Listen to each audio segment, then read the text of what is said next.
जय महाराष्ट्र मित्रांनो. Video skip करू नका मित्रांनो. व्हिडिओ पूर्ण ऐका आणि आवडला तर नक्की शेअर करा. मित्रांनो, आपल्या महाराष्ट्रामध्ये सध्या जी काय परिस्थिती आहे त्या परिस्थितीवर फक्त 2 मिनिट बोलणार आहे मित्रांनो मी.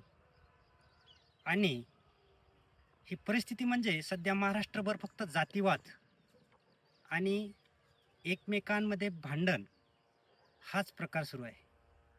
सर्वात जास्त जातीवाद कोणतेही प्रकरण असो, त्या प्रकरणामध्ये फक्त तुमचा कोणत्या जातीचा आहे, कोणती जात आहे, फक्त ते बघितले जाते.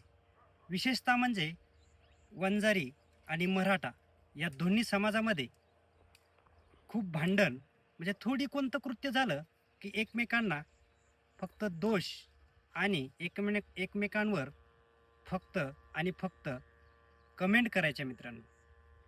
गेले काही दिवस झाले बघतोय आपण एक चिखला प्रकरण, तेथील एक घटना घडली होती, त्याच्यावरून महाराष्ट्रभर खूप राजकारण तापलं.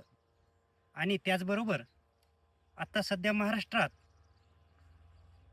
थोडंही काही झालं, एक शक्तिपीठ महामार्ग आहे मित्रांनो, तुम्हाला माहितीच असेल, ते पण एक प्रकरण आहे, त्याच्याकडे पण लक्ष आहे लोकांचं. हे असे भरपूर काही प्रकरण या महाराष्ट्रामध्ये घडत आहेत मित्रांनो. या महाराष्ट्रामध्ये शिवरायांचा पुतळा असो किंवा इतर कोणतीही समस्या असो, याच्यावर कोणतंही प्रकरण लवकरात लवकर सोशल मीडियावर व्हायरल होते. शिवरायांनी हे नाही शिकवलं मित्रांनो आपल्याला. शिवरायांनी 18 पगड जाती एकत्र केल्या आणि माणसाला एकत्र आणलं. एकत्र आणण्याचं काम त्यांनी केलं. त्यांनी समाजामध्ये विभागण्या केल्याने त्यांनी सर्व धर्म समभाव, म्हणजेच आपण सर्व एकच आहोत, आपल्याला स्वराज्य मिळवायचं आहे, आणि त्यांनी सर्वांना एकत्र घेऊन स्वराज्याची स्थापना केली. आणि हे स्वराज्य आपल्याला मिळवून दिलं, यासाठी मिळवून दिलं की आपण एकमेकांमध्ये भांडण करावं, एकमेकांच्या लाभासाठी कोणाचाही अपप्रचार, कोणत्याही जातीला दोष द्यावा, याच्यासाठी आपल्याला स्वराज्य दिलं का शिवरायांनी?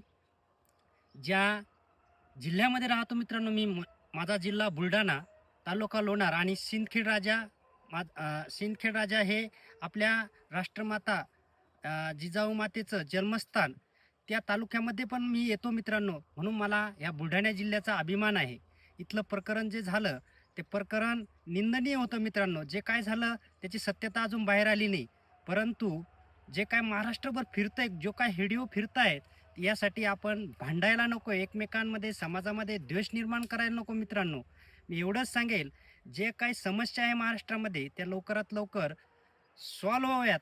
आपण एकमेकांमध्ये भांडत राहिलो तर आपण कोणताही प्रश्न सोडू शकणार नाही. सत्य काय आहे ते जाणून घेण्याची परिस्थिती आपल्यामध्ये ठेवा मित्रांनो. आपल्याला माहिती पाहिजे की सत्य काय आहे.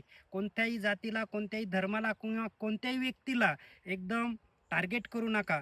फक्त मी एवढंच सांगेन, या शिवरायांच्या महाराष्ट्रामध्ये फक्त आणि फक्त स्त्रीचा आदर केला जातो, आणि एकमेकांना एकत्र येण्याचं काम त्यांनी जे केलेलं आहे ते आपण एकत्रच राहूया, आणि एकमेकांमध्ये समता, बंधुता आणि प्रेम हे एकमेकांना देऊया, आणि या महाराष्ट्रामध्ये आपण सुख, सौख्य आणि चांगल्या प्रकारे राहूया मित्रांनो.